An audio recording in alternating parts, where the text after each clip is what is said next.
Alors, effectivement, je vais vous présenter un secteur assez particulier, qui est le secteur nucléaire, et l'intérêt donc des prélèvements surfaciques dans mon domaine, qui est celui de la radioprotection.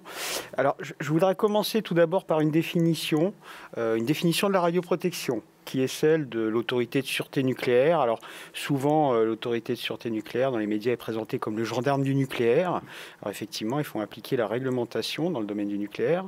Alors, l'autorité de sûreté nucléaire définit la radioprotection comme étant un ensemble des règles, des procédures, des moyens de prévention et de surveillance visant à empêcher ou à réduire les effets nocifs des rayonnements ionisants produits sur les personnes, directement ou indirectement, y compris lors des atteintes portées à l'environnement.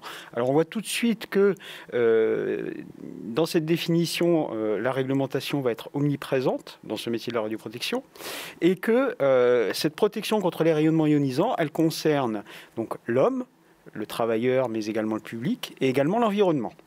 Alors, avant de continuer, j'aimerais définir ce que sont les expositions au rayonnement ionisant. Alors, en effet, on peut définir plusieurs types d'expositions au rayonnement ionisant. Alors, le premier type que je chercherai à définir, c'est ce qu'on appelle communément l'irradiation. Donc, c'est l'exposition externe.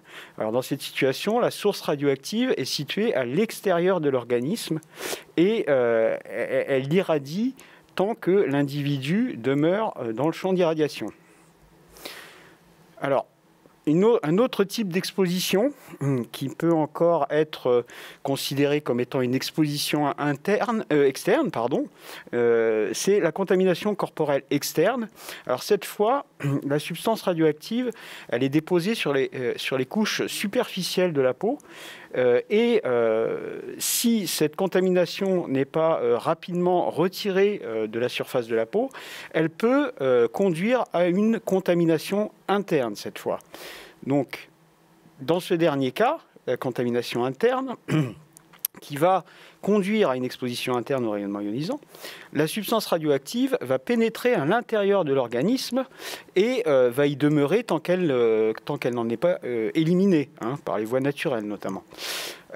Alors, je tiens à distinguer contamination interne et exposition interne. Alors la contamination, c'est vraiment la substance radioactive, c'est-à-dire une masse de substance, une activité, si on parle de radioactivité, de cette substance qui se retrouve à l'intérieur de l'organisme. L'exposition, alors ce qui va nous intéresser en radioprotection, c'est l'exposition au rayonnement ionisant, donc à l'énergie qui va être déposée dans l'organisme. Donc voilà, c'est pour la petite subtilité. Alors, si j'en viens aux voies de contamination par les substances radioactives, ici je vous ai mis un petit schéma avec un local, il y a eu un incident, le sol est contaminé, le travailleur est présent dans ce local. La contamination surfacique, elle peut être de deux ordres, elle peut être non labile ou fixée, et elle peut être labile ou non fixée. Donc on a déjà pas mal parlé depuis le début de la journée de ces contaminations labiles. Elles peuvent entraîner des contaminations corporelles externes par contact. Et ces contaminations labiles, qu'elles soient sur les surfaces du local ou sur le corps du travailleur, elles peuvent se remettre en suspension, surtout quand on est en présence de substances radioactives pulvérulentes, et entraîner une contamination atmosphérique. Alors l'ensemble de ces sources vont contribuer à l'exposition externe. La source radioactive est encore à l'extérieur de l'organisme. Néanmoins, quand il y a contamination atmosphérique, en l'absence d'équipement de protection des voies respiratoires, il va pouvoir y avoir inhalation de la substance radioactive qui va entraîner une contamination interne.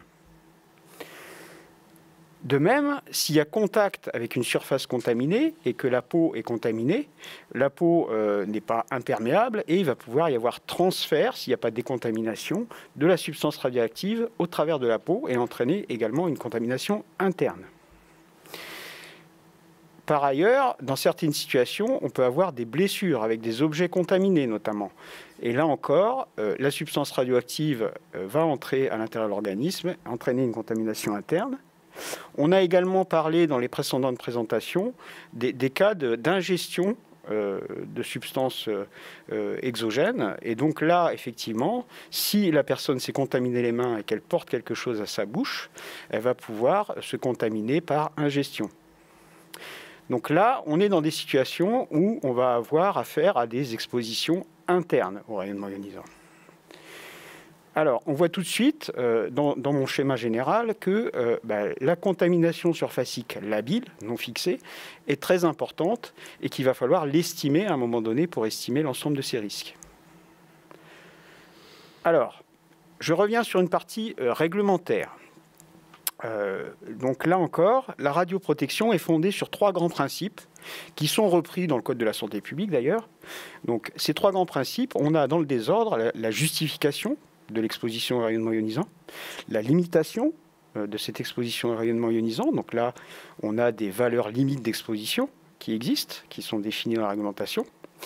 Et on a également un principe d'optimisation, qu'on appelle aussi principe ALARA, en anglais as low as reasonably achievable, donc aussi bas que raisonnablement possible.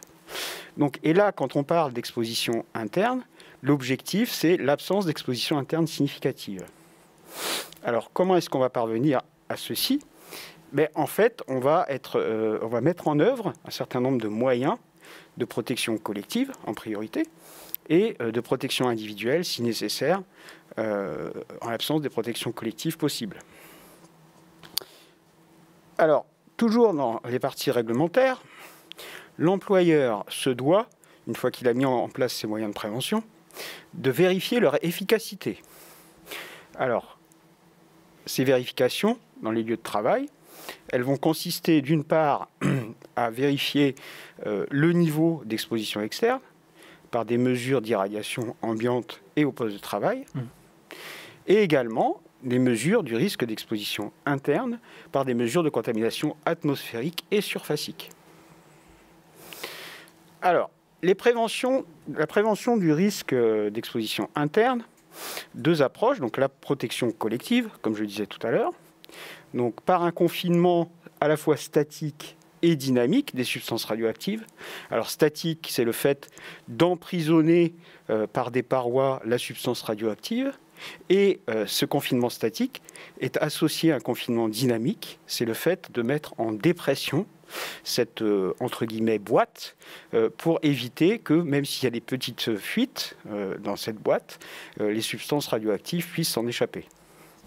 Donc, ces protections collectives, elles sont définies et mises en œuvre suite à l'analyse de sûreté qui se fait à la conception de l'installation. Alors, concernant les protections individuelles, donc, si les moyens de protection collective ne peuvent pas être mis en œuvre, on va mettre en œuvre des protections individuelles qui vont être, dans le secteur du nucléaire, des équipements de protection des voies respiratoires associés à des tenues de protection contre la contamination. Donc je vous ai mis quelques images, et là, on va définir le type d'équipement qu'on va utiliser lors de l'analyse de risque avant l'intervention. Alors, lorsque les protections collectives sont opérationnelles, le prélèvement surfacique par frottis sec, qui sont définis dans la fameuse norme dont on parlait tout à l'heure, NF ISO 7503-2, ils vont permettre de vérifier l'absence de contamination surfacique labile dans les lieux de travail. Voilà. Donc ça, c'est l'objectif. Donc il y a des programmes de vérification qui sont révisés, renouvelés, qui sont une obligation réglementaire. Et donc voilà, l'objectif, c'est d'avoir un bon niveau de propreté radiologique dans les installations. Lorsque les protections collectives ne peuvent pas être mises en œuvre, donc on parlait tout à l'heure de situations de démantèlement des installations nucléaires, notamment quand on a des opérations d'assainissement, de démontage, de découpe ou de manutention de déchets, mais également sur des chantiers, sur les installations en exploitation, dans des phases de maintenance ou d'opérations spécifiques. Là, le prélèvement surfacique par frottis sec, il va permettre d'évaluer le risque d'exposition interne et donc de choisir les EPI les mieux adaptés. Alors, comment va-t-on procéder pour réaliser cette analyse du risque d'exposition interne ? Alors d'une part, les données d'entrée, ça va être des mesures de contamination atmosphérique, avec des résultats en becquerel par mètre cube, parce que les activités sont mesurées en becquerel. Des mesures de contamination surfacique, soit en becquerel totaux, soit en becquerel par centimètre carré. Et ces contaminations surfaciques, on va appréhender le niveau de contamination atmosphérique qui va résulter lors des opérations à réaliser par une fonction de transfert qui va permettre de faire cette conversion et de passer de l'activité surfacique à l'activité volumique, l'activité atmosphérique. Alors, l'ensemble de ces données en becquerel par mètre cube, donc contamination atmosphérique, va être converti en nombre de RCA. Alors, qu'est-ce que c'est le RCA? C'est un paramètre opérationnel qui a été développé par les exploitants et qui est utilisé notamment au CEA et qui permet en fait, à partir d'une valeur en becquerel par mètre cube de contamination atmosphérique, de relier cette contamination atmosphérique à un niveau d'exposition au rayonnement ionisant, un niveau d'exposition interne qui va être donné en millisieverts. Donc c'est l'unité utilisée pour mesurer les niveaux d'exposition dans le domaine nucléaire.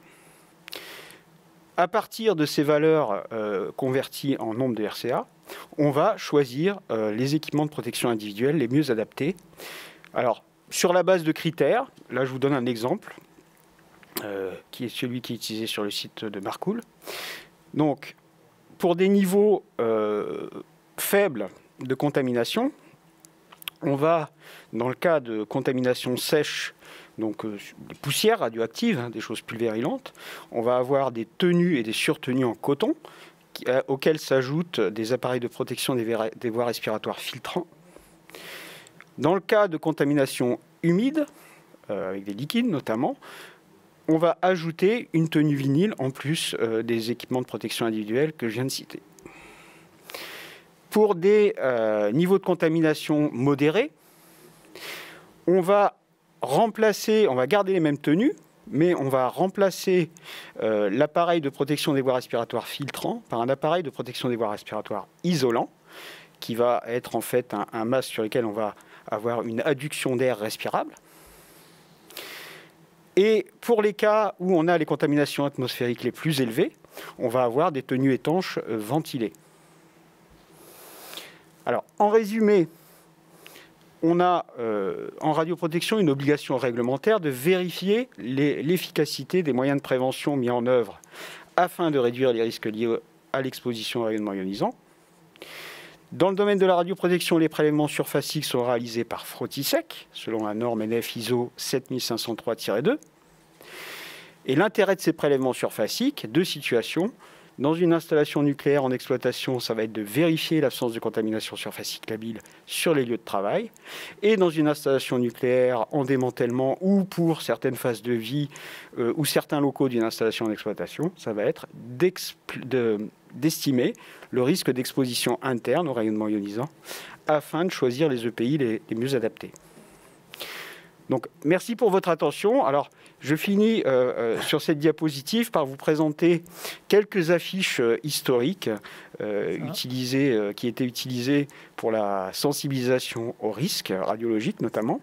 Et donc, ça montre que cette sensibilisation au risque et cette prise en compte du risque dans le secteur nucléaire a toujours été très importante. Ça montre qu'on évolue. Fabrice Petitot, merci pour cette plongée dans un monde finalement assez peu connu de son intérieur, il faut bien le reconnaître. On aura noté l'extrême rigueur de votre propos pour nous aider à parfaitement comprendre votre pratique.